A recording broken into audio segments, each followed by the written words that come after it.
Alam na tayo, may ibang aso si Kapitan. Siya nasa barangay. 2 years ago mo siya nakuha. Saan mo siya na-rescue dati? Nasa tapat siya ng bahay. Pagdating ko na lang, nakalugmok siya doon. Kala ko mamatay. Tapat ng bahay niya. Oo. Tapos, sinurrender mo sa barangay, sila na nagpapakain. Opo. Pero dinadala ko siya once a month. Parang tulong lang na dog food. Pero 1 kilo lang po yun. Blood exam tayo, tapos test natin for heartworm. Opo. Good boy. Very Luwag. good. Very good. Boy. Good boy. Bait naman. Parang kulang ka ata sa lagubi ah. Yeah, good boy. Bait eh. Kanga. Okay na to ate, oh. Good boy. Mandiin. Ed, tapos tiran mo ko para sa one-way na heartworm, ha? Ihanap kita ng tulong. Ay, ang putla. Opo.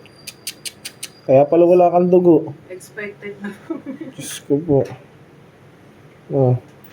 Sige. So, ganito gagawin natin. Siyempre, para tulong na rin kay Tyler. Opo. I-post natin to. Nagre-rescue kami. Pag nagre-rescue kami ng mga patient dog cat, pinopost ko. Ano lang yung bigay? Wala naman sa pilitan eh. Pero ayoko kasi yung iba na grabe mag-demand eh. So ako usually ginagawa ko muna tapos saka ako hingi. Pag wala, de wala. Pag meron, pag meron. Opo, opo. So, sige. So, para makatulong kay Tyler. Hawak lang ha, Tyler ha. At kuhaan ko lang ng sample sa buntot. Ano?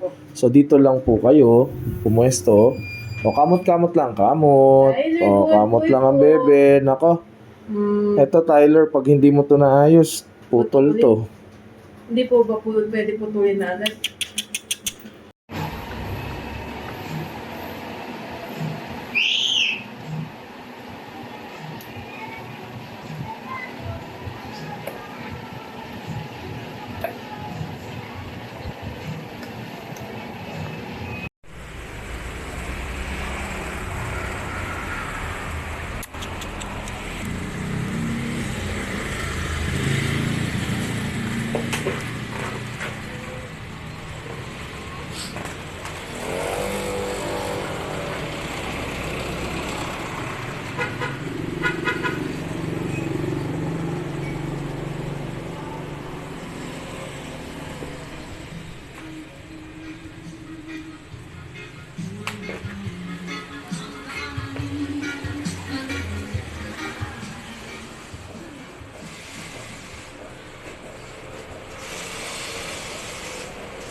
Opo.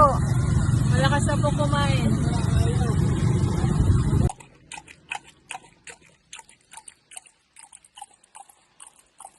Very good. Good boy Tyler.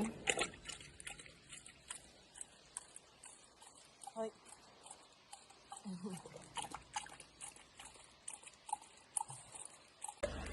Hindi, iyan mo natin.